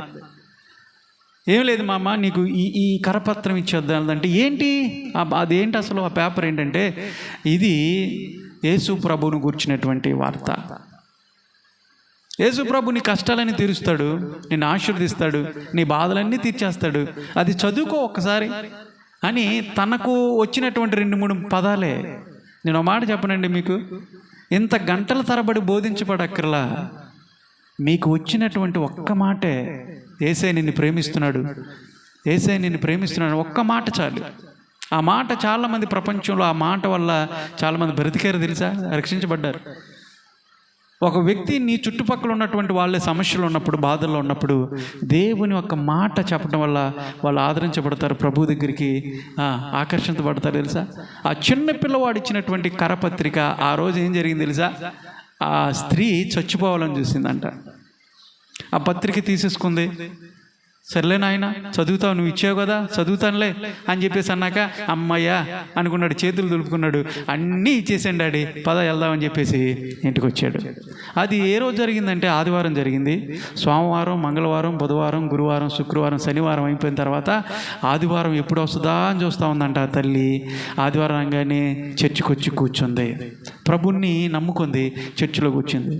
ప్రార్థన అంతా అయిపోయింది. పాస్టర్ గారు ఎవరైనా సాక్ష్యం చెప్తారా అని ఒక ప్రకటన ఇవ్వగానే ఆ తల్లి గబ ముందుకు వచ్చిందంట, మైక్ తీసుకొని చెప్తా ఉంది.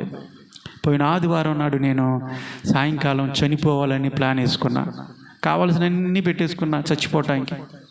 ఇంకా చచ్చిపోదామని ఆఖరి నిమిషంలో ఒక చిన్న పిల్లవాడు డోర్ నాక్ చేశాడు. మొదటిసారి నాక్ చేశాడు, తీలా, ఎందుకులే చచ్చిపోయేదానికి ఎన్ని అని ఆగాను. రెండోసారి నాక్ చేశాడు. అప్పుడు ఒక ఆలోచన వచ్చింది, ఎవరో కొట్టేసి వెళ్ళిపోతారులే అనుకున్నాను. మూడోసారి కొడితే అప్పుడు తెద్దామని అనుకున్నా, కానీ మూడోసారి గడు కొట్టాడు. ఎప్పుడైతే మూడోసారి ఆ డోర్ నాక్ చేశారో, కొట్టాడో, అప్పుడు వెళ్ళి తీసినప్పుడు ఒక చిన్న పిల్లవాడు నాకు ఒక పాంప్లెట్ చేతిలో పెట్టి దేవుని గురించి ఒక మాట చెప్పి వెళ్ళిపోయాడు. నేను ఆ పాంప్లెట్ ఎప్పుడైతే చదవటం ప్రారంభించానో నాలో నెమ్మది రావటం స్టార్ట్ అయింది. ఏ అశాంతినైతే కూడగట్టుకొని చూసేవారు లేక దిక్కు దశ లేనటువంటి పరిస్థితుల్లో ఇంక నేను బ్రతికుండటం ఎందుకు, చచ్చిపోతా పోలేదా అని చచ్చిపోదామని నిర్ణయం తీసుకున్నటువంటి నా జీవితంలో దేవుని మాటలు ఎప్పుడైతే చదవటం ప్రారంభించానో నాలో ఒక నూతన శక్తి రావటం నేను గమనించాను. దేవుని స్తోత్రం చెప్పండి. హల్లెలూయా. ఒక శక్తిని, ఒక బలాన్ని పొందుకున్నాను, యేసయ్యని గురించి తెలుసుకున్నాను. నా హృదయంలో శాంతి సమాధానం వచ్చింది. ఈ రోజున నేను బ్రతికితే నా యేసయ్య కోసమే బ్రతుకుతానని తీర్మానం తీసుకున్నాను. ఒక చిన్న పిల్లవాడు ఇచ్చినటువంటి కరపత్రిక, ఒక పాంప్లెట్ ఒక తల్లి జీవితాన్ని నిలబెట్టిందా లేదా? ఇప్పుడు ఆడ చర్చిలోనూ కూర్చున్నాడు. ఇప్పుడు చెప్తుంటే ఇక ఆడ ఆనందానికి అవధులు. ఎందుకు?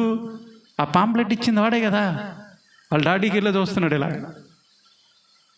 వాళ్ళ డాడీ ఏడుస్తున్నాడు, కళ్ళల్లో నీళ్ళు వచ్చేస్తా ఉన్నాయి. ఒక్క పాంప్లెట్ ఆ రోజున ఒక జీవితాన్ని నిలబెట్టింది. ఏ విచారంతో ఉన్నావు, ఏ దుఃఖంతో ఉన్నావు, దేవుడు ఈ రోజున చెప్తా ఉన్నాడు, నీ విచారాన్ని ఆయన కొట్టివేస్తాడు. భక్తుడు ప్రార్థన చేశాడు, అయ్యా నా అవమానాన్ని కొట్టివే, నా అవమానాన్ని కొట్టివే, నేను భయపడుతున్నటువంటి నా అవమానాన్ని కొట్టివేయి ప్రభు అని భక్తుడు ప్రార్థన చేసినప్పుడు ప్రభువు దగ్గరికి వచ్చినప్పుడు ఆయన ఏ వేటిని కొట్టివేస్తాడు అంటే, మొదటిగా మన మీద ఉన్నటువంటి శిక్షను ఆయన కొట్టివేశాడు. రెండోది కఠిన దాసత్వమును కొట్టివేశాడు. మూడోది విచారాన్ని ఆయన కొట్టివేశాడు. కళ్ళు మూసుకోండి, ప్రార్థన చేసుకుందాం. కళ్ళు మూసుకొని ప్రార్థన చేసుకుందాం. ప్రతి ఒక్కరు కూడా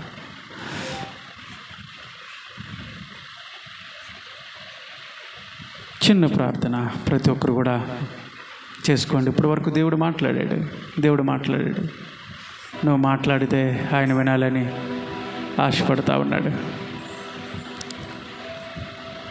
మనం చేసినటువంటి పాపము మనకు అవమానాన్ని తీసుకొచ్చింది. మనం చేసినటువంటి పాపము మనం శిక్షను కొని తెచ్చింది, మరణాన్ని కొని తెచ్చింది. దేవుడి నుంచి మనం ఎడబాటు చేసినప్పుడు ప్రేమ సొరిగిపోయినటువంటి దేవుడు, ప్రేమ గల దేవుడు తన ప్రేమను మన పైన చూపించి తన కనికరము చొప్పున ఆయన ఈ లోకానికి వచ్చి మన అవమానాన్ని కొట్టివేశాడు. మన శిక్షను ఆయన భరించి మన శిక్షను కూడా ఆయన కొట్టివేశాడు. ఎంత ప్రేమ గల దేవుడు! ఒక నీతిమంతుడి కోసం, ఒక మంచివాడు కోసం ఎవరైనా ప్రాణం పెట్టమంటే పెడతారేమో.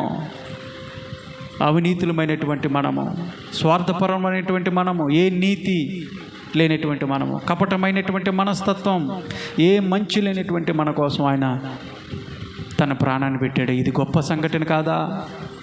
ఇది గొప్ప సంఘటన కాదా? ఎవరైతే ఆయన త్యాగాన్ని నమ్ముతారో, నమ్మినటువంటి వాళ్ళు విశ్వాసం ద్వారా కృపచేత రక్షించబడతారని వాక్యము తేటగా మాట్లాడింది కదా. నువ్వు రక్షించబడ్డావా? విశ్వాసం ఉందా? ఒకవేళ విశ్వాసం లేకపోతే, నమ్మకం లేకపోతే చేయి, ప్రార్థన చేయి. ప్రభా, విశ్వాసాన్ని పెంపొందించాయా, నా శిక్షను కొట్టివేయి ప్రభువా, నా పాప శిక్షను, నా పాప భారాన్ని, నా పాపం వల్ల వచ్చిన అవమానాన్ని భరించలేకపోతున్నాను తండ్రి. మెడ దించుకొని తిరగాల్సినటువంటి పరిస్థితి, తల దించుకోవాల్సినటువంటి పరిస్థితి నాయన నీ సన్నిధిలో ప్రభు తండ్రి ఈ రోజున ప్రార్థిస్తున్నాను తండ్రి. నా అవమాన భారాన్ని తీసివేసే, నా పాప శిక్షను కొట్టివేయి తండ్రి. ప్రార్థించేయి. ఆయన మాత్రమే కొట్టివేసే దేవుడు, ఆయన మాత్రమే నేను రక్షించే దేవుడు. కాబట్టి ఆయన వైపు తిరిగి ఎవరైతే క్రీస్తు యేసునందు ఉన్నారో వారు శిక్ష నుంచి కొట్టివేయబడతారు. వారికి ఎలాంటి శిక్ష ఉండదు అని పౌలు గారు చెప్పినట్లుగా క్రీస్తులో ఉన్నటువంటి మనందరికీ ఏ శిక్షా విధి లేదు. ఆ గొప్ప తండ్రిని, ఆ గొప్ప దేవుణ్ణి, ప్రేమగల దేవుణ్ణి ఆరాధిస్తున్నావా? ఆయన మహిమపరుస్తున్నావా? ఆయన స్తుతిస్తున్నావా? స్తుతి చేయి ప్రభా. నీకు స్తోత్రములు ప్రభా. కఠిన దాస్యత్వంలో విచారముతో బాధపడుతూ ఉన్నావేమో, విచారంతో బాధపడుతూ ఉన్నావేమో. నీ విచారాన్ని కొట్టివేస్తాడంట ఆయన కొట్టేచ్చి దేవుడు. మనుషుల వల్ల కానిది దేవుడు మాత్రమే చేయగలది. నీ విచారాన్ని ఆయన కొట్టేస్తూ ఉంటాడు. ఒకవేళ ఆర్థిక సంబంధమైనటువంటి విచారణ, ఆరోగ్య సంబంధమైనటువంటి విచారణ, ఎవరు లేక ఒంటరితనముతో బాధపడుతూ విచారం చెందుతున్నావా? ఐహిక విచారంలోనే ఉన్నావా? ప్రభు కొట్టివేస్తాడంట, నీ విచారాన్ని కొట్టివేస్తాడు. చేయి. స్తోత్రములు. ప్రతి ఒక్కరు కూడా ప్రార్థన చేద్దాం. యేసయ్యా నీకు వందనాలు, యేసయ్యా నీకు స్తోత్రములు. Praise the Lord. హల్లెలూయా. అయా నీకు వందనాలు ప్రభువా, నీకు స్తోత్రాలు ప్రభా తండ్రి. అయా మా విచారాన్ని తీసివేయి ప్రభా, మా సమస్యను తీసివేయి ప్రభా, మా బాధను తీసివేయి ప్రభా. చెప్పండి, అడుగుదాం ప్రభా. యేసయ్యా నీకు వందనాలు. అయా నీ ఆత్మతో నింపు ప్రభా, నీ అభిషేకాన్ని మాకు దయచేయి ప్రభా, నీ శక్తిని మాకు దయచేయి ప్రభా, నీ బలాన్ని మాకు దయచేయి ప్రభా, నీ ధైర్యంతో మమ్మల్ని నింపు ప్రభువా. మమ్మల్ని లేవనెత్తు ప్రభా, మమ్మల్ని బలపరుచు ప్రభువా, మమ్మల్ని బలపరుచిన ఆయన. యేసయ్యా నీకు వందనాలు. స్తోత్రములు. యేసయ్యా నీకు వందనాలు. ప్రతి ఒక్కరు చేద్దాం. తండ్రి నీకు వందనాలు, స్తోత్రాలు ప్రభా. పరిశుద్ధుడా, ప్రేమగల దేవా, నీ ఘనమైన పాదములకు వందనాలు, స్తోత్రాలు. వినిపింపబడినటువంటి వాక్యం బట్టి నీకు వందనాలు ప్రభా. ప్రతి ఒక్కరి జీవితాల్లో ప్రభా నీ వాక్యం చేత బలపరచబడడానికి సహాయం చేయండి. ఏ బిడ్డ అయితే ప్రభా బాధల్లో ఉన్నాడో, సమస్యలో ఉన్నారు ప్రభా, అవును తండ్రి, మా జీవితాలు అశాంతి, అసమాధానం, ఎదుగు నాయన కొన్ని ఇరుకులు, ఇబ్బందులు వస్తూ ఉన్నాయి. వాటన్నిటిలో నుండి ప్రభా నిలబెట్టే దేవుడు, మమ్మల్ని నడిపించే దేవుడు నువ్వు మాత్రమే. కాబట్టి మీరే మా ఆశ్రయమే, మీరే మా ఆధారమై ఉన్నటువంటి దేవుడు. కాబట్టి ప్రభువా నీ వైపు మేము చేరి ఉన్నాం, నీ సన్నిధిలో మేము కూడుకొని ఉన్నాం తండ్రి. అయా మా అవమానాలను కొట్టివేయండి ప్రభువా. ఇదిగో నాయన మమ్మల్ని బలపరచండి తండ్రి. అయా రక్షణ పొందినటువంటి బిడ్డలకి రక్షణ దయచేయండి. అయా మరణ పడకలో ఉన్నటువంటి ప్రభా తండ్రిని బట్టి ప్రార్థిస్తున్నాను. జ్ఞాపకం చేసుకోండి. తండ్రి గారిని బట్టి ప్రతి ఒక్కరు ప్రార్థించేయండి. హాస్పిటల్లో మరి ఆయనకున్నటువంటి సమస్య ప్రతి ఒక్కరు కూడా ప్రార్థించి తండ్రి ఎదిగో నాయన తండ్రిని జ్ఞాపకం చేసుకోండి ప్రభా. ఆ ఇన్ఫెక్షన్ నుంచి తగ్గించండి. యేసు నామములో విడుదల దయచేయండి. యేసు నామములో స్వస్థతను దయచేయండి. యేసు నామములో బాగు చేయండి. మీరు బాగు చేసే దేవుడు, మమ్మల్ని రక్షించే దేవుడు ప్రభువా, మమ్మల్ని పాడు చేసే దేవుడు కాదు నాయన. అయా రక్షించండి, కాపాడండి. హాస్పిటల్లో ప్రభా బిడ్డ కన్నీరు విడుస్తూ ఉన్నాడు తండ్రి. బిడ్డను బలపరచండి ప్రభు. నెమ్మదిని దయచేయండి, ధైర్యాన్ని దయచేయండి, సహనమును దయచేయండి, ఓర్పును దయచేయండి. ఆ బాధను తట్టుకునేటువంటి కృపను బిడ్డకు దయచేయమని ప్రార్థిస్తున్నాను ప్రభు. బిడ్డను లేవనెత్తండి తండ్రి, బిడ్డను లేవనెత్తండి ప్రభువా. నీ సాక్షిగా నిలబెట్టుకోండి ప్రభువా. నీకు దగ్గరికి రావడానికి సహాయం చేయమని ప్రార్థిస్తున్నాం. సంఘముగా ప్రార్థిస్తున్నాం తండ్రి. అయ్యా మొరపెడుతున్నాం తండ్రి. యేసయ్యా సహాయం చేసే దేవుడు మీరు మాత్రమే. ఆపత్కాలమందు నమ్ముకొనదగిన సహాయకుడు నువ్వే కాబట్టి తండ్రి మాకు సహాయం చేయండి ప్రభా. మాకు సహాయం చేయండి తండ్రి. బిడ్డను లేవనెత్తండి, స్వస్థపరచండి ప్రభా, స్వస్థపరచండి. యేసునామములో విడుదల దయచేయమని ప్రార్థిస్తున్నాను తండ్రి. ఆ ఇన్ఫెక్షన్ ప్రభా యేసునామములో తీసివేయమని ప్రార్థిస్తున్నాను తండ్రి. డాక్టర్లు ఎందుకు మీరు ఉండండి ప్రభా. మంచి ట్రీట్మెంట్ వాళ్ళు అందించలాగిన మంచి ఆలోచన వాళ్ళకి దయచేయమని ప్రార్థిస్తున్నాం. చక్కటి ట్రీట్మెంట్ బిడ్డకు అందులాగిన సాయం చేసి అయ్యా అతి త్వరలో ప్రభా బిడ్డను ప్రభా హాస్పిటల్ నుంచి ప్రభా ఆ ఇంటికి రప్పించి నీ సన్నిధిలో బిడ్డ ప్రభా ఒక సాక్షిగా నిలబెట్టుకోమని ప్రార్థిస్తున్నాం. మా ప్రార్థనలకి అనేకమైనటువంటి కార్యములు జరిగించిన దేవా ఈ మధ్యాహ్న సమయంలో ప్రార్థిస్తున్నాము. నీ బలమైన కార్యములు, అద్భుతమైనటువంటి కార్యములు, ఆశ్చర్యమైనటువంటి కార్యములు మీరు బిడ్డ పట్ల జరిగించిన ఆయన నీ కృపను బిడ్డకు తోడుగా ఉంచి నీ నామానికి మహిమ తెచ్చుకోమని కూడి వచ్చినటువంటి ప్రతి ఒక్కరిని దీవించి ఆశీర్వదించండి. చిన్న బిడ్డలు, యవనస్తులు, పెద్దలు, వృద్ధులు ప్రతి ఒక్కరిని ప్రభా జ్ఞాపకం చేసుకోమని ఆయా ప్రభా ప్రతి ఒక్కరిని వాళ్ళకున్నటువంటి సమస్యలు, వాళ్ళ అవసరతల నుంచి ప్రభా మీరే వాళ్ళ అవసరం తీర్చమని నీకు ప్రాంతాన్ని ప్రభు ప్రార్థిస్తున్న ప్రాంతాన్ని చేతులకు అప్పచెప్తున్నాను తండ్రి. గొప్ప వెలుగు చూచులాగిన సహాయం చేయమని ప్రార్థిస్తున్నాను. కండ్రిక ప్రాంతంలో ప్రతి ఒక్క కుటుంబాన్ని దీవించండి, ఆశీర్వదించండి. అయ్యా మొండి లాంటి బండ లాంటి హృదయాలని, కఠినపరిచినటువంటి హృదయాలని బద్దలు చేయండి. మాంసపు హృదయాన్ని దయచేసి పశ్చాత్తాపము దయచేయండి ప్రభా. నిజమైనటువంటి సంతోషం, నిజమైనటువంటి ఆనందం నీలోనే. ఆశీర్వాదాలు, దీవెనలు మెండుగా కలుగజేసే దేవుడు మీరే. మా అవమానాలు కొట్టివేసే దేవుడు నీవేనని ప్రభా. మా శిక్షను కొట్టివేసే దేవుడు నీవేనని ప్రభా. మా విచారాన్ని కొట్టివేసే దేవుడు నీవేనని ప్రభువా.